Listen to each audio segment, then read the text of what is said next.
স্বাগত নিউজ 24 সকাল 10টার সংবাদে সঙ্গে আছি তাসনিমে জান্নাত অর্থী।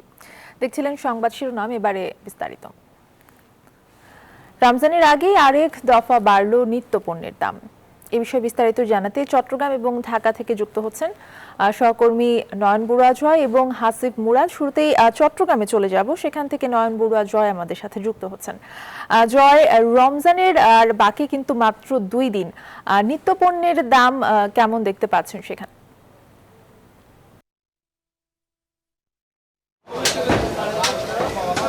ধন্যবাদ অর্থী আপনাকে। নিত্যপণ্যের বাজার এখন অস্থির, যেহেতু কয়েকদিন পরে রমজান। তো রমজানকে ঘিরে যারা ক্রেতা তাদের কিন্তু অনেকটা আগমন দেখা যাচ্ছে বাজারগুলোতে। যেহেতু আজকে ছুটির দিন, তার কারণে বাজারে ক্রেতাদের ভিড় কিন্তু অনেক বেড়ে গেছে। কিন্তু আমরা দেখাতে চাচ্ছি যে গরু মাংস কিন্তু মাংসের দাম অনেকটা বেড়ে গেছে, যেখানে 650 থেকে 750 টাকা কেজিতে গরু মাংস বিক্রি করত। এখন দেখা যাচ্ছে এই বাজারে, আমরা যেখানে আছি রিয়াজউদ্দিন বাজারে, সেখানে কিন্তু আমরা দেখছি 850 টাকা পর্যন্ত তারা বিক্রি করছেন। তো হাড় সহ যে মাংসটি, সেই মাংসটি তারা 750 টাকা দিয়ে তারা বিক্রি করছে। একই সাথে আমরা দেখছি খাসির মাংসের কথা যদি বলি, 950 টাকা কেজিতে তারা খাসির মাংস বিক্রি করছে, যেখানে 850 টাকা পর্যন্ত ছিল এক সপ্তাহ আগে। তাহলে আপনি বুঝতেই পারছেন রমজানকে ঘিরে কিন্তু আসলে যে নিত্যপণ্যের বাজার, একই সাথে যে মাংসের বাজারে সবচেয়ে বেশি দাম বেড়েছে। একই সাথে আমরা দেখছি ব্রয়লার মুরগির কথা যদি আমরা আপনাকে দেখাই, ব্রয়লার মুরগির দামও কিন্তু অনেকটা বেড়ে গেছে। তো এখানে ব্রয়লার মুরগি বিক্রি করা হচ্ছে 165 টাকা কেজিতে তারা বিক্রি করছেন ব্রয়লার মুরগি। একই সাথে সোনালী যে মুরগিটি, সেই মুরগির দাম কিন্তু আসলে তারা 250 টাকা পর্যন্ত নিচ্ছেন। আমরা একটু কথা বলতে চাচ্ছি যারা বাজার করতে এসেছেন, জানতে চাচ্ছি বাজারের কি অবস্থা বলে মনে করছেন? আসলে বাজারের অবস্থা বুঝতেছি যে সামনে তো রমজান, আর 2-3 দিন আছে, ঠিক আছে, রমজান মাসের। বাট এই যে গরুর মাংসর যে দাম, ছাগলের মাংস যে দাম, এই যে ব্রয়লার মুরগি আগে ছিল 145 টাকা, এখন বেড়ে গেছে 165 টাকা। তো আসলে নিম্ন মধ্য ফ্যামিলি আসলে খাবে কি? গরুর মাংস যদি 850 টাকা হয়, 950 টাকা যদি খাসির মাংস হয়, তাহলে আমরা কিভাবে চলবো, কিভাবে খাবো? তো আসলে বাজার এভাবে সুন্দর একটা মনিটরিং করার দরকার আছে, বুঝছেন? না হলে তো নির্ময়ে মানুষ খেতেই পারবে না। মানুষ, অসহায় মানুষ যদি এভাবে যদি গরুর মাংস খেতে না পারে, বড় লোকরা খাবে, তো আসলে রমজান মাসে মানুষ রোজা রাখবে, একটা মনের থেকে একটা লুর একটা দোয়া থাকবে। এখন বাজারের অবস্থা খুব এত ভালো লাগতেছে না, কেননা সরকারও যদিও চেষ্টা করতেছে। দিন দিন বাড়তেছে স্যার, সব জিনিস। বাজার মনিটরিং আমার মন্দির নেই, কোনো মন্দির নেই এখানে কোনো মন্দির নেই। আপনি বুঝতে পারছেন আসলে শুধু আসলে যে মাংস নয়, অন্যান্য যে পণ্যগুলো আছে সব পণ্যের দাম কিন্তু অনেকটা বেড়ে গেছে। চালের বাজার আরো অস্থির।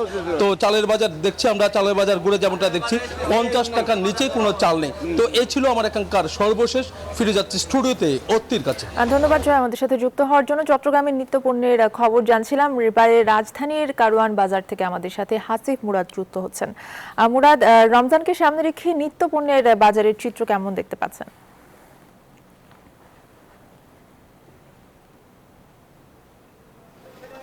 ধন্যবাদ অর্থী। আমরা একটু স্বস্তির খবর দিয়ে শুরু করতে চাই। আমরা এতদিন যে লাগামহীন নিত্যপণ্যের বাজারে যে একটু ঊর্ধ্বগতি ছিল, এই ঊর্ধ্বগতি কিছুটা নিম্নমুখী। সয়াবিন তেল, পেঁয়াজ এবং ছোলার বাজারে কিছুটা নিম্নমুখী। এবং সয়াবিন তেল যে সরকার নির্ধারিত দাম 160 টাকা কেজি, আগে যেটা 168 টাকা ছিল, 160 টাকা লিটার, 160 টাকা লিটারে কিন্তু সয়াবিন তেল বিক্রি হচ্ছে। এছাড়া সয়াবিন তেলের যে ব্যবসায়ীদের যে একটা অভিযোগ ছিল, সয়াবিন তেলের সরবরাহ কম থাকার কারণে তারা ভোক্তাদের পর্যাপ্ত সয়াবিন তেল দিতে পারছেন না, সেই অভিযোগ এখন কিছুটা কমে আসছে। সয়াবিন তেলের চাহিদাও কিছুটা বাড়ার কারণে সরবরাহ কিছুটা বাড়ছে। এছাড়া ছোলার দাম কিন্তু রমজান উপলক্ষে যেই পণ্যটার দাম সবচেয়ে বেশি। ধন্যবাদ মুরাদ আমাদের সাথে যুক্ত হওয়ার জন্য। আমাদের সাথে কারওয়ান বাজার থেকে সহকর্মী হাসিব মুরাদ যুক্ত হয়েছিলেন। এদিকে স্বস্তি নেই কিন্তু চালের বাজারেও। চালের মোকামের জন্য বিখ্যাত কুষ্টিয়া থেকে চালের দাম নিয়ে বিস্তারিত জানাতে যুক্ত হচ্ছেন সহকর্মী জাহিদুজ্জামান। জাহিদ, চালের দাম নিয়ে ক্রেতা বিক্রেতারা কি বলছেন?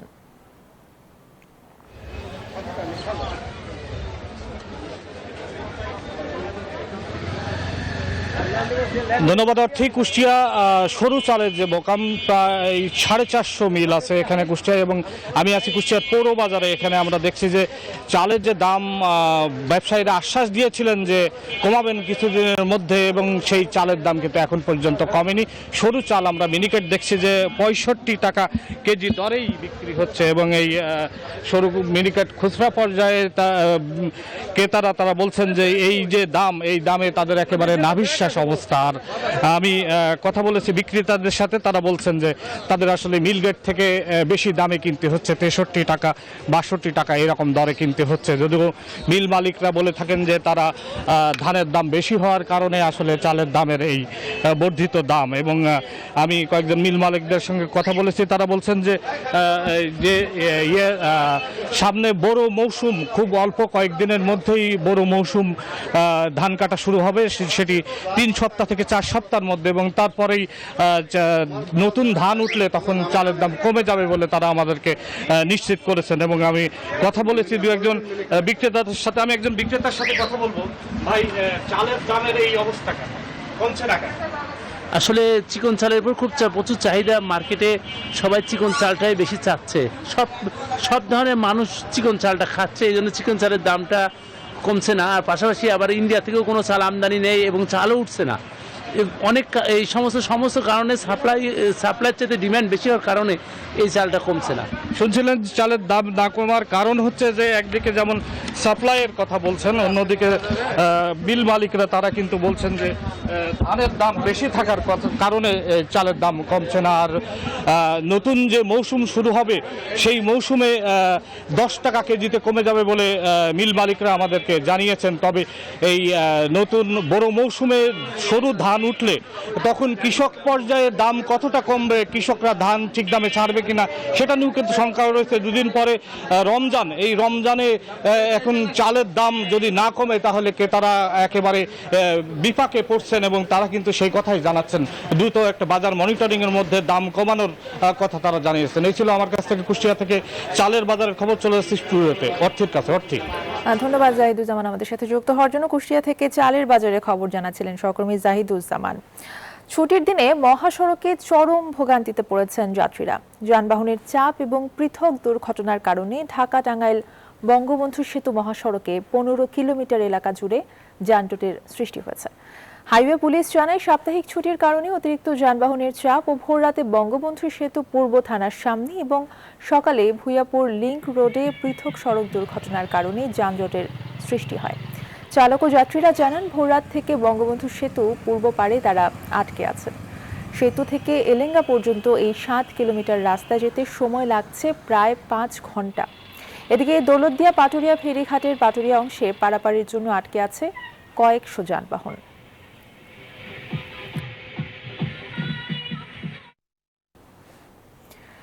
নেই পরিবেশ অধিদপ্তরের ছাড়পত্র, এমনকি লাইসেন্স নেওয়ারও প্রয়োজন বোধ করেনি মালিকরা। এভাবেই নরসিংদীতে ব্যাটারি তৈরির কারখানা চালাচ্ছে চীনা নাগরিকরা। এ নিয়ে প্রতিবেদন করতে গেলে ঘুষ সাধেন তারা। সরেজমিনে দেখা যায় নোংরা, অস্বাস্থ্যকর এবং ধুলোয় আচ্ছাদিত পরিবেশে কাজ করে লিভার ফুসফুসের অসুস্থতায় ভুগছেন শ্রমিকেরা। জেলা প্রশাসন বলছে অভিযান চালিয়েও কোনোভাবেই শৃঙ্খলায় ফেরানো যাচ্ছে না কারখানাগুলোকে। নাইমাজিকর 2 পর্বের ধারাবাহিক প্রতিবেদনের প্রথম পর্ব আজ। ছবি তুলেছেন সেলিম খান। নরসিংদীতে অপরিকল্পিত পরিবেশ অধিদপ্তরের ছাড়পত্র ছাড়া গড়ে ওঠা ব্যাটারি কারখানার সংবাদ সংগ্রহ করতে যায় নিউজ 24 টিম। ব্যাটারি উৎপাদনে তাদের অনিয়ম যাতে প্রচার না করা হয় সেজন্য প্রতিবেদককে ম্যানেজ করার চেষ্টা করে চীনা নাগরিকদের প্রতিনিধিরা। নরসিংদীর মাধবদী পৌর এলাকায় উঁচু দেয়াল দিয়ে ঘেরা এই কারখানাটির নাম জিয়াংশু জিংডিং স্টোরেজ কোম্পানি লিমিটেড। উঁচু দেয়ালের আড়ালে চলছে ব্যাটারি তৈরির মহাযজ্ঞ। ধুলোয় ঝাপসা এই অস্বাস্থ্যকর পরিবেশে কাজ করছেন শ্রমিকরা। যারা মাস্ক ব্যবহার করে না ওদের তো সমস্যা হইব। শুধু ব্যাটারি তৈরির কথা থাকলেও একই জায়গায় তৈরি হচ্ছে ব্যাটারি তৈরির কাঁচামাল সীসা। একই অবস্থা পেংইউ কোম্পানি লিমিটেডের। সীসা তৈরির জন্য ইটিপি ও এটিপি প্ল্যান্ট থাকলেও তা ব্যবহার করা হয় না বলে জানায় কারখানাগুলোর কর্তা ব্যক্তিরা। বন্ধ আমাদের ইটিপি প্ল্যানটা, এটা বন্ধ আছে, এটা চালু করার প্রসেসিং এ আমরা এখন আছি। এটা মানুষের কল্লা হাতে দিয়ে দিবেন, টাকা দিবেন, সব ঠিক হয়ে যায়। তো এটা বলার আর কি আছে, এটা তো আপনি ভালো বুঝেন। পরিবেশ অধিদপ্তর বলছে নরসিংদীতে নিবন্ধিত 11টি কারখানা রয়েছে, যার মধ্যে 10টির পরিবেশ অধিদপ্তরের কোনো ছাড়পত্র নেই। আর কোনো প্রকার লাইসেন্স ছাড়াই আরও 4 থেকে 5টি প্রতিষ্ঠান ব্যাটারি উৎপাদনের কাজ করছে বলেও দপ্তরের পক্ষ থেকে জানানো হয়। আর জেলা প্রশাসনের নির্বাহী ম্যাজিস্ট্রেট বলছেন অব্যাহত অভিযানের মধ্য দিয়েই তাদের শৃঙ্খলায় ফেরানোর চেষ্টা চলছে। চাইলেই সর্বোচ্চ শাস্তি বা সর্বোচ্চ ব্যবস্থা আমরা আসলে নিতে পারি না, আমাদেরকে সারাউন্ডিং অনেক বিষয় চিন্তা করতে হয়। কারখানাগুলো রয়েছে ছাড়পত্রবিহীনভাবে প্রত্যেকটাকেই আমরা নোটিশ করেছি, মোবাইল কোড করেছি এবং কার্যক্রম আমরা অব্যাহত রেখেছি যাতে তারা পরিবেশগত কমপ্লায়েন্সের মধ্যে আসে। সীসা নিয়ে ইউনিসেফের এক গবেষণার তথ্য অনুযায়ী বাংলাদেশে আনুমানিক 3,55 লাখ শিশু রক্তে সীসার মাত্রা প্রতি ডেসিলিটারে 5 মাইক্রোগ্রাম। অচিরেই এই সমস্যার সমাধান করা না গেলে ভবিষ্যতে পরিবেশের পাশাপাশি মানুষের স্বাস্থ্যের ঝুঁকি আরও ভয়াবহ রূপ নিতে পারে বলে মনে করছেন সংশ্লিষ্টরা। নাইম আল চিকো, নিউজ 24, নরসিংদী। শুরু হয়েছে এমবিবিএস ভর্তি পরীক্ষা। ঢাকা বিশ্ববিদ্যালয় সহ কয়েকটি প্রতিষ্ঠানে পরীক্ষা দিচ্ছে ভর্তি ইচ্ছুক শিক্ষার্থীরা। এই বিষয়ে আরো তথ্য জানাতে আমাদের সাথে সহকর্মী হাসান ওয়ালি যুক্ত হচ্ছেন। ওয়ালি, ভর্তি পরীক্ষা শুরু হয়েছে এমবিবিএস এর, আপনার কাছে সর্বশেষ কি খবর রয়েছে এই বিষয়ে?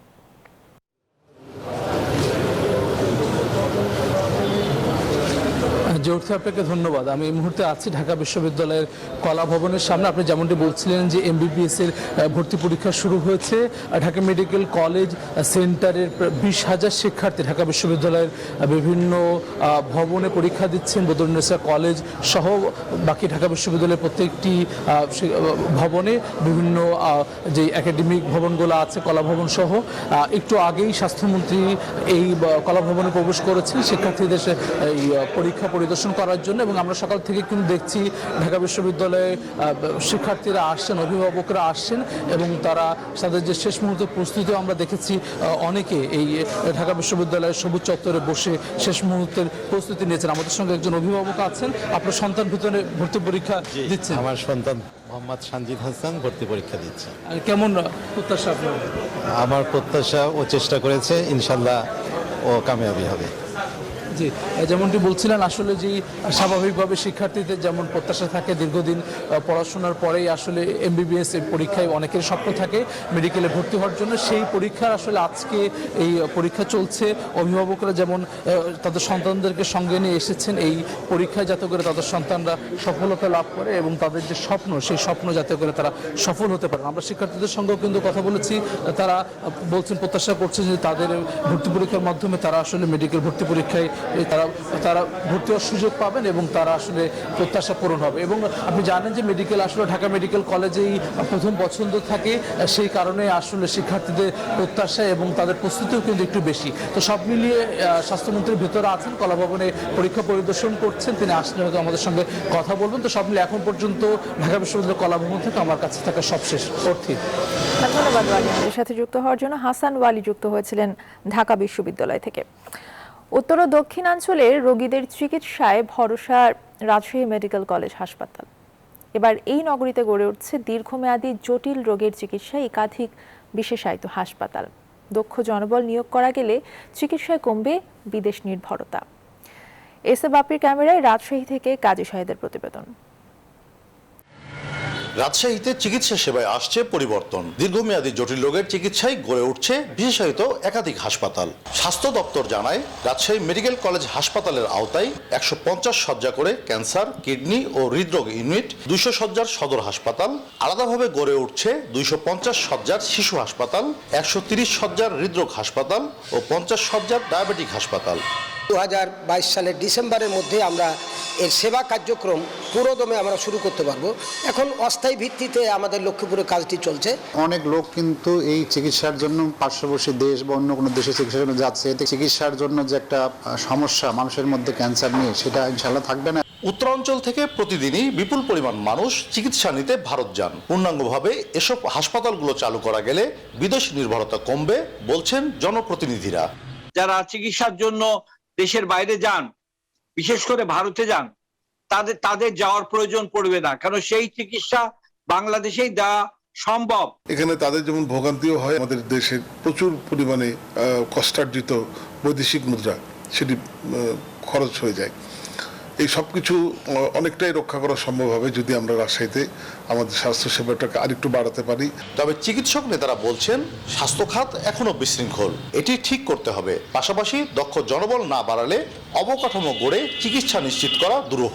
পিপলস ফ্রেন্ডলি যে হসপিটালগুলো হওয়া দরকার সেইটার কমতি আছে এবং এই জায়গাগুলো দেখা উচিত। জনবল আমরা আগে থেকে প্ল্যানিং না করি, বিশেষ করে চিকিৎসক, স্পেশালিস্ট চিকিৎসক, স্পেশালিস্ট নার্স এবং সাপোর্টিং স্টাফ, তৃতীয় চতুর্থ শ্রেণীর সুইপার ইত্যাদি যদি আমরা এখন থেকে প্ল্যানিং না করি তাহলে শুধু ভবন তৈরি করলে কিন্তু চিকিৎসার ব্যাপারটা নিশ্চিত করা সম্ভব হবে না। দ্রুত অবকাঠামো নির্মাণ শেষ, জনবল নিয়োগ করে এসব প্রতিষ্ঠান চালুর দাবি জানিয়েছেন নাগরিকরা। কাজী শাহেদ, নিউজ 24, রাজশাহী। আবারও নিত্যপণ্যের বাজারের খবর। এবারে রাজধানীর পাশেই সাভার থেকে যুক্ত হচ্ছেন সহকর্মী নাজমুল হুদা। নাজমুল, শিল্পাঞ্চল খ্যাত সাভারে লক্ষ লক্ষ শ্রমিকের বসবাস, এখানে বাজারগুলোতে নিত্যপণ্যের চিত্র কেমন দেখতে পাচ্ছেন?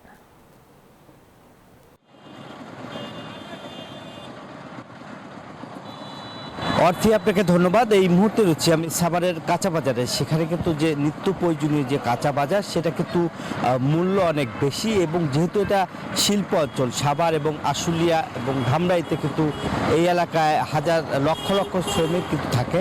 সেখানে কিন্তু যে এই নিম্ন আয়ের মানুষ আসলে যে বাজার করে, আজকে যেহেতু শুক্রবার এবং 2 দিন পরেই কিন্তু রমজান শুরু হবে এবং নিত্য প্রয়োজনীয় বাজার কিন্তু আজকে বাগানে বেগুনের কেজি কিন্তু প্রতি কেজি বেগুন হচ্ছে 60 টাকা বাজার, এবং করলা কিন্তু 80 টাকা কেজি, এবং পটল কিন্তু 80, কেউ 90 টাকা বিক্রি করছে, এবং মরিচের দাম কিন্তু একটু কম, 70 টাকা কেজি, এবং ঢেঁড়স কিন্তু 80 টাকা কেজি।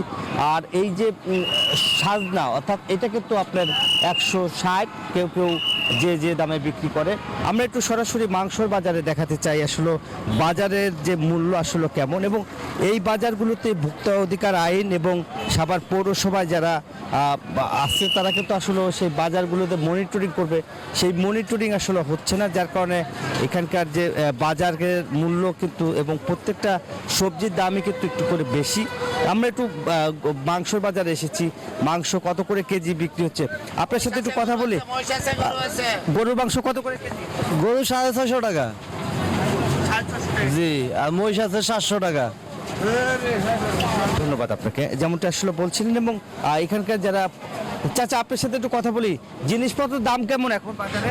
দাম বর্তমানে দাম তো সব জিনিসের চড়া বাড়তি বর্তমানে। আমরা একটু ব্রয়লার মুরগির বাজারটা একটু দেখাতে চাই যে ব্রয়লার মুরগি আসলে কত করে কেজি বিক্রি হচ্ছে। ব্রয়লার মুরগি কত করে কেজি? 170 টাকা। জি জি। এত দাম বেশি না কম? দাম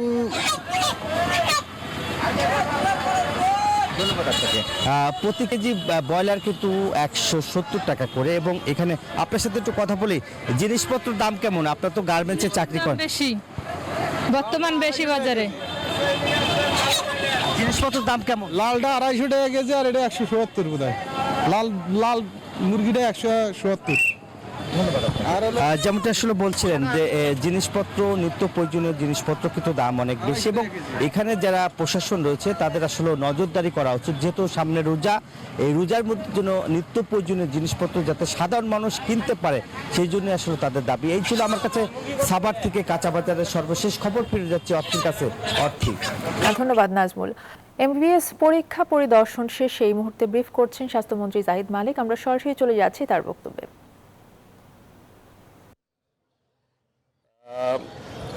আপনারা জানেন যে আমরা এই পরীক্ষাটা সবসময় খুবই সতর্কতার সাথে নিয়ে থাকি, এবং এখানে অত্যাধুনিক প্রযুক্তি ব্যবহার করা হয়। ইভেন যে গাড়িগুলো প্রশ্ন নিয়ে যায় সেই গাড়িগুলোকেও আমরা ডিজিটালি ট্র্যাক করি। আমাদের ডিজি অফিসে বসে দেখা যায় কোন গাড়ি কোথায় যাচ্ছে, কোথায় থামছে, আবার শুরু করছে। এই বিষয়টিও আমরা মনিটর করতে পারি এবং করে থাকি। এবং যে বাক্সের মধ্যে প্রশ্ন নেওয়া হয় সেই বাক্স খুললেও বোঝা যায় যে বাক্স এখন খোলা হচ্ছে বা বন্ধ করা হচ্ছে, এই বিষয়টিও আমরা দেখতে পারি। তো কাজে এই সমস্ত সতর্কতা অবলম্বন করে আধুনিক পদ্ধতিতে এই পরীক্ষা এমসিকিউ মাধ্যমে এমসিকিউ পদ্ধতিতে এই পরীক্ষা নেওয়া হচ্ছে। ছাত্রছাত্রীদের সাথে কথা বললাম, তারা বলল যে পরীক্ষা স্ট্যান্ডার্ড হয়েছে প্রশ্নগুলো এবং তারা উত্তর দিচ্ছে। আশা করি সুষ্ঠুভাবে সুন্দরভাবেই হবে এবং আমাদের যারা অভিভাবক আছেন তাদেরকেও আমরা বলবো যে আপনারা একটু, যেহেতু করোনার সময় আমরা পরীক্ষা নিচ্ছি, আপনারা যে সামাজিক দূরত্বটা বজায় রাখার চেষ্টা করেন এবং আপনাদের ছেলেমেয়েরা এখানে নিরাপদে আছে এবং সুন্দরভাবে পরীক্ষা দিচ্ছে। পরীক্ষার নিরাপত্তার জন্য সব ধরনের সতর্কতা ব্যবস্থা নেওয়া হয়েছে। এখানে পুলিশ গার্ডে আছে, র্যাব আছে এবং আপনারা এটাও জানেন যে আমরা যে যত গণমাধ্যম আছে, যেমন ফেসবুক আছে, হোয়াটসঅ্যাপ আছে, এগুলোও আমরা মনিটর করতেছি এবং 2 জনকে আমরা অলরেডি অ্যারেস্টও করেছি, যারা ভুয়া প্রশ্নপত্র পেয়েছে, ভুয়া প্রশ্নপত্র নিয়ে বলেছে যে তারা একটা প্রশ্নপত্র পেয়েছে এবং পয়সার মাধ্যমে টাকা পয়সা নিয়ে তারা সেই প্রশ্ন বিক্রি করবে। ঢাকা বিশ্ববিদ্যালয় এমবিবিএস পরীক্ষা পরিদর্শন শেষে ব্রিফ করছিলেন স্বাস্থ্যমন্ত্রী মোহাম্মদ জাহিদ মালেক। দর্শক, আগেই যেমনটি জানিয়েছি, ছুটির দিনে তীব্র যানজট দেখা দিয়েছে ঢাকা টাঙ্গাইল মহাসড়কে। এই বিষয়ে বিস্তারিত জানাতে টাঙ্গাইল থেকে আমাদের সাথে সহকর্মী আতিকুর রহমান যুক্ত হচ্ছেন। আতিক, সড়কের এখনকার চিত্র কেমন দেখতে পাচ্ছেন?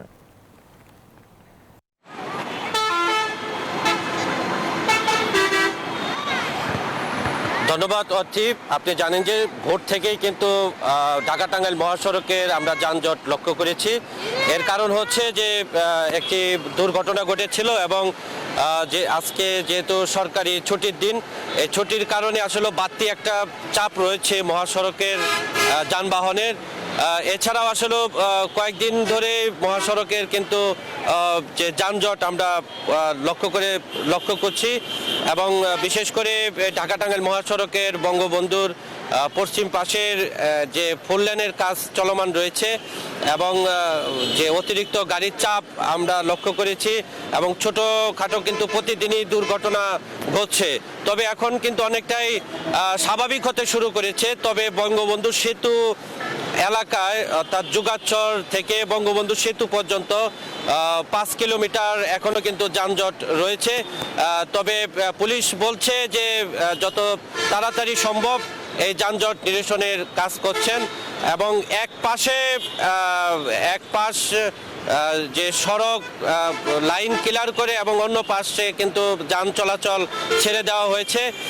তবে যানজট কিন্তু এখনো রয়েছে এই মহাসড়কের ঢাকা টাঙ্গাইল বঙ্গবন্ধু সেতু থেকে এখনো মহাসড়কে যানজট রয়েছে।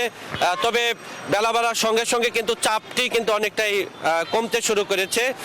তবে যারা চালক এবং যাত্রীরা বলছেন যে এই মহাসড়কের প্রতিনিয়তই কিন্তু তাদের এই দুর্ভোগের মধ্যে পড়তে হয়, প্রতিনিয়তই কিন্তু যানজট লেগেই থাকে।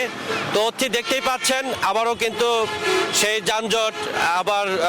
যানজট শুরু হয়েছে এবং এই যানজট কিন্তু আবার দীর্ঘ হবে এমনটাই বলছেন এই ঢাকা টাঙ্গাইল মহাসড়কের চালকরা।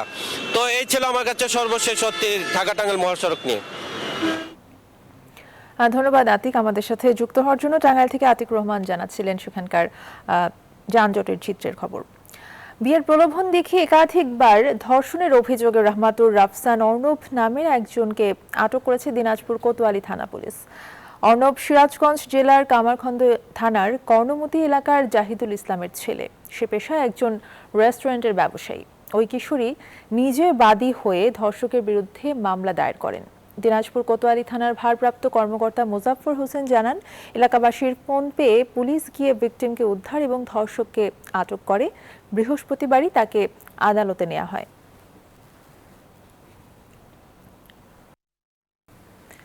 বরিশালে দিন দিন পান চাষ জনপ্রিয় হয়ে উঠছে।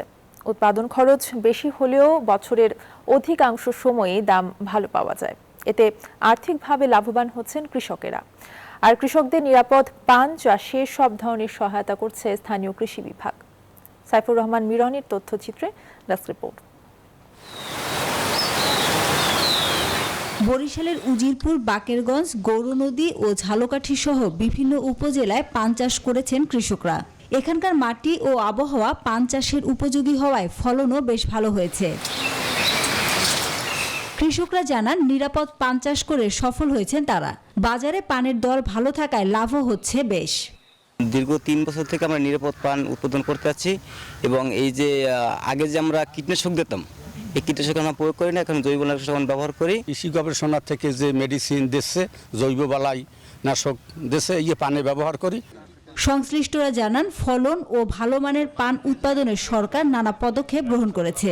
এর ধারাবাহিকতায় কীটনাশক ছাড়া জৈব পান উৎপাদনের দিকে চাষিদের উদ্বুদ্ধ করা হচ্ছে। বিভিন্ন মাঠ দিবস এবং আমাদের প্রশিক্ষণের মাধ্যমে আমাদের কিন্তু অনেক কৃষক এই আওতায় চলে আসছে। নিরাপদ পান উৎপাদন বাংলাদেশ সরকারের যেটা এখন লক্ষ্য, নিরাপদ ফসল উৎপাদন করা সম্ভব হবে। বহির্বিশ্বে পানের যে বাজারটি ছিল, বাংলাদেশে পান যেত, এটি আরও সম্প্রসারিত হবে এবং এর মাধ্যমে আমরা ব্যবসায়িক যে সফলতা কৃষকদের জন্য, এটা আমরা নিশ্চিত করতে চাই। বরিশালের বিভিন্ন উপজেলায় 10,000 হেক্টর জমিতে পান চাষ করেছেন শতাধিক কৃষক। Desk report, news 24। আজ থেকে রাশিয়ার কাছ থেকে প্রাকৃতিক গ্যাস আমদানি করতে হলে রুশ মুদ্রা রুবলে এর মূল্য পরিশোধ করতে হবে। এর ব্যতিক্রম হলে মস্কো গ্যাস সরবরাহ চুক্তি স্থগিত করবে বলে বৃহস্পতিবার ঘোষণা দিয়েছেন প্রেসিডেন্ট ভ্লাদিমির পুতিন। আর নতুন ঘোষণা অনুযায়ী গ্যাসের বিদেশি ক্রেতাদের প্রথমে রাশিয়ার গ্যাসপ্রম ব্যাংকে একটি বিশেষ হিসাব খুলতে হবে। সেই হিসেবেই মুদ্রা জমা দেবেন তারা। গ্যাসপ্রম ব্যাংক ওই মুদ্রা রুবলে রূপান্তরের পর তা গ্যাসের মূল্য পরিশোধে ব্যবহার করা যাবে। তবে রাশিয়ার এমন দাবির পর তা প্রত্যাখ্যান করেছে ফ্রান্স ও জার্মানি। এই কৌশলকে রাশিয়ার ব্ল্যাকমেইল হিসেবে অভিহিত করেছে দেশ দুটি। ব্রিটিশ প্রতিরক্ষা মন্ত্রী বেন ওয়ালেস মন্তব্য করেছেন, পুতিন আগের মতো শক্তিশালী নন, নিজের তৈরি খাঁচাতেই এখন বন্দী তিনি। এদিকে যুক্তরাষ্ট্রের জরুরি মজুদ থেকে 18 কোটি তেল দেওয়ার ঘোষণা দিয়েছেন মার্কিন প্রেসিডেন্ট জো বাইডেন। অন্যদিকে ইউক্রেনের জাতীয় নিরাপত্তা পরিষদের 2 জ্যেষ্ঠ সদস্যকে বিশ্বাসঘাতকতার অভিযোগে বরখাস্ত করেছেন দেশটির প্রেসিডেন্ট ভলোদিমির জেলেনস্কি।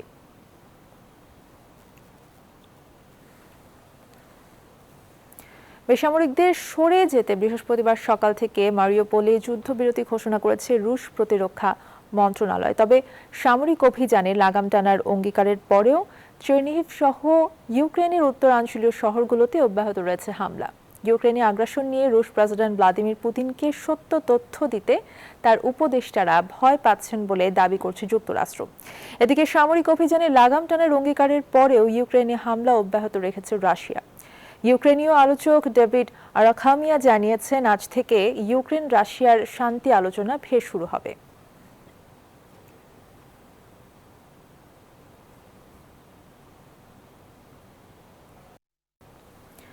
অর্থনৈতিকভাবে কার্যত অচল হয়ে পড়ায় চরম খারাপ পরিস্থিতির মুখে পড়েছে শ্রীলঙ্কা।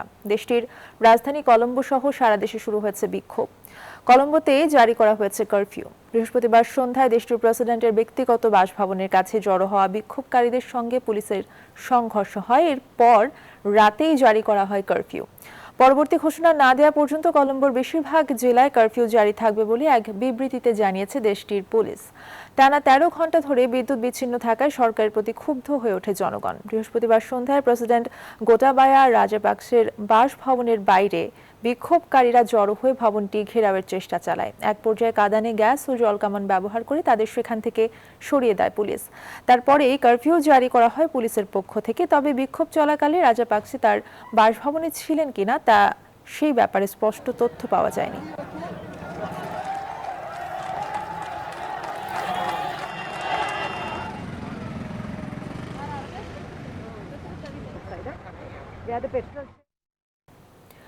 আগামী 3রা এপ্রিল পাকিস্তানের পার্লামেন্টে নির্ধারণ করা হবে প্রধানমন্ত্রী ইমরান খানের ভাগ্য। তার বিরুদ্ধে আনা বিরোধী দলগুলোর অনাস্থা প্রস্তাবের ওপর ভোটাভুটি হবে আগামী রোববার। এর আগেই জাতির উদ্দেশ্যে ভাষণ দিয়েছেন ইমরান খান।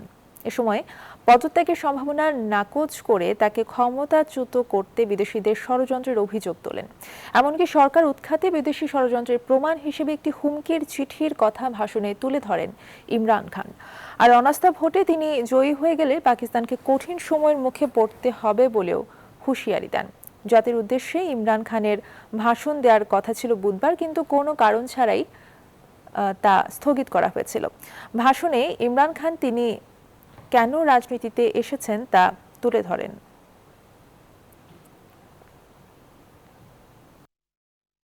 থিয়েটারের খবর দিয়ে শেষ করছি এখনকার আয়োজন।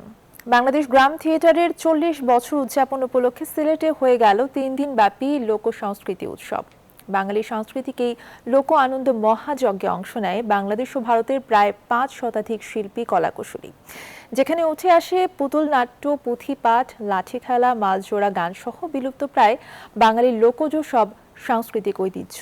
সংশ্লিষ্টরা বলছেন, পশ্চিমা সংস্কৃতির কাছে জিম্মি হওয়া বাঙালির হাজার বছরের সাংস্কৃতিক চেতনাকে সুসংহত করতেই বর্ণাঢ্য এই লোকজ আয়োজন। সিলেট থেকে সৈয়দ রাসেলের প্রতিবেদন। বিগত প্রায় 4 দশকের বেশি সময় ধরে দেশব্যাপী ঐতিহ্যবাহী বাংলা নাট্যের উৎস অনুসন্ধান করে আসছে বাংলাদেশ গ্রাম থিয়েটার। বাঙালির এই শিকড় সন্ধানী সাংস্কৃতিক সংগঠনটির 40 বছর পূর্তি উপলক্ষে এবার সিলেটে প্রথমবারের মতো অনুষ্ঠিত হল বর্ণাঢ্য লোক সংস্কৃতি উৎসব। তাই উৎসবে রঙিন হয়ে ওঠে কিনব্রিজ, আলী আমজদের গড়িঘর সহ চাঁদনীঘাট এলাকা। মঙ্গলবার মঙ্গল প্রদীপ প্রজ্বলন আর ঢাকের বলে হয় উৎসবের সূচনা।